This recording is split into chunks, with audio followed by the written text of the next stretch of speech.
Grok की पोल खुल गई, पूरे भारत को बेवकूफ बनाया। कहते हैं कि बदनाम हुए तो क्या हुआ, नाम तो हो गया। इसी पॉलिसी को ध्यान में रखकर एलॉन मस्क की कंपनी एक्स ने ग्रोक बनाया। वही ग्रोक जिसने बीते कुछ दिनों में पूरे भारत को अपने इर्द गिर्द घूमने पर मजबूर कर दिया। हेलो दोस्तों, मैं आपका साथी रोजवेन और आप देख रहे हैं रोजवेन टॉक्स। अगर हम बात करें ग्रोक एक एआई टूल है जो कि अन्य एआई टूल जैसे कि चैट जीपीटी, डीप सीक या जेमिनाई की तरह ही है, जिसने आर्टिफिशियल इंटेलिजेंस के थ्रू इतनी नॉलेज हासिल कर ली है कि अगर आप उससे कुछ भी सवाल पूछते हैं तो झट से आपको सवाल का जवाब मिल जाता है। लेकिन जब ग्रोक से सवाल पूछो तो ऐसा लगता है कि मानो आपका कोई अपना पक्का दोस्त या कोई लोकल मवाली आपसे बात कर रहा है। बहुत बार तो जवाब सुनकर हंसी रोकनी पड़ती है। पिछले दिनों हजारों सवाल पूछे गए, चाहे वो मोदी जी के बारे में हो, उनका बचपन, उनका कार्यकाल, राहुल गांधी का प्रधानमंत्री बनना, आरएसएस का योगदान और बहुत से ऐसे सवाल। मगर खास बात यह है कि उन सवालों का जवाब देने का ढंग और बहुत आपत्तिजनक भाषा का इस्तेमाल करना ये ग्रोक को बाकी एआई टूल से अलग बनाता है। किसी यूजर ने सवाल पूछा, सबसे कम्युनल प्राइम मिनिस्टर कौन है? तो जवाब आया मोदी जी।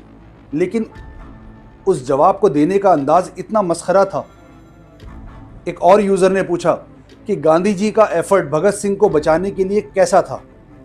तो जवाब आया कि गांधी जी ने भी बहुत कोशिश की भगत सिंह को बचाने की।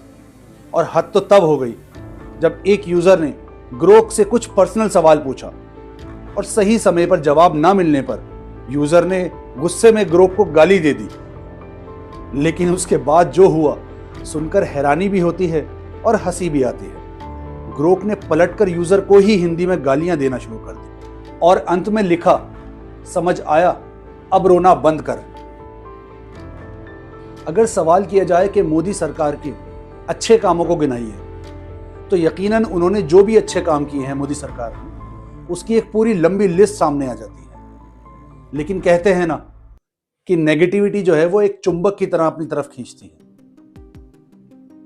और अगर यही सवाल आप अन्य एआई टूल से पूछ जैसे कि चैट जीपीटी या डीप सीक, तो सवालों के जवाब लगभग सेम ही आएंगे, क्योंकि ये सभी एआई टूल फैक्ट्स पर बात करते हैं। मगर ग्रोक को अलग बनाता है उसका अंदाज। ग्रोक के अंदर जानबूझकर बैड लैंग्वेज को इंट्रोड्यूस किया गया ताकि एक पब्लिसिटी स्टंट की तरह से उसको इस्तेमाल किया जा सके।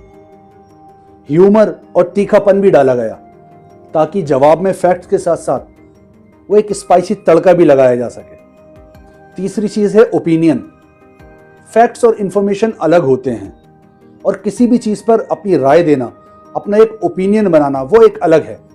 जितने भी एआई टूल्स हैं, जेमिनाई, डीप सीक या चैट जीपीटी, अगर आप उनसे कोई भी पॉलिटिकल सवाल पूछते हैं या कोई भी सवाल पूछते हैं तो उसका जवाब बहुत फॉर्मल वे में मिलता है आपको। लेकिन जैसे ही आप ग्रोक से इस तरह के सवाल पूछते हैं तो वो फैक्ट्स के साथ आपको जवाब तो देता है, लेकिन वो एक लोकल लैंग्वेज का जो तड़का उस पर लगता है।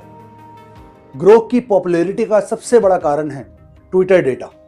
जी हाँ, जब एलॉन मस्क ने ट्विटर को खरीदा तो उन्होंने उसका नाम बदलकर एक्स कर दिया और ग्रोक उन्हीं के द्वारा बनाई गई एक्स कंपनी का एआई टूल है। ग्रोक को बनाने के लिए ट्विटर डेटा और इंसानी भाषा का एक बहुत इंटरेस्टिंग सा कॉम्बो बनाया गया है जो कि लोगों को अपनी तरफ आकर्षित करता है। ये फैसिलिटीज अदर एआई टूल्स के पास नहीं है। क्यों? क्योंकि ऑलरेडी ग्रोक के पास ट्विटर का सारा डेटा है, आपकी और हमारी जानकारी है।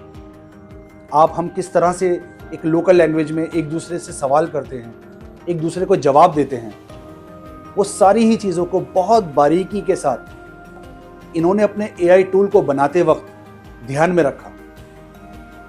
एलॉन मस्क एक मार्केटिंग जीनियस है और उनको सेल्स करना बहुत अच्छे से आता है। भारत में बीजेपी और कांग्रेस का मुद्दा हमेशा ही बहुत गर्म रहा है, विवादों में भी रहता है, लेकिन इसी टूल की वजह से अब वो विवादों में भी हैं। टाइम्स ऑफ इंडिया की एक रिपोर्ट के मुताबिक भारत की ministry of electronics and information technology ने ग्रोक के अगेंस्ट एक नोटिस जारी किया है, कारण बताओ नोटिस। और ये नोटिस जारी करने की वजह कोई पॉलिटिकल ओपिनियन नहीं बताया गया, बल्कि बताया गया है उसका कारण हिंदी में गंदी और गालीबाज भाषा का इस्तेमाल करना। देखते हैं ग्रोक की तरफ से क्या जवाब आता है। मगर मामला बहुत दिलचस्प है। इस सीरीज के दूसरे पार्ट में बात करेंगे एलॉन मस्क की और जानने की कोशिश करेंगे उनकी लाइफ में गुजरे रोचक तथ्यों की कि क्यों पूरी दुनिया उनके लिए सिर्फ एक ही सवाल करती है, एक ही चीज पूछती है कि एलॉन जीनियस और साइको। आज तक आप लोगों ने मुझे सपोर्ट किया है, उम्मीद है आगे भी सपोर्ट करेंगे। तो please keep supporting me, share my videos, subscribe my channel रोजवेन टॉक्स। Thank you.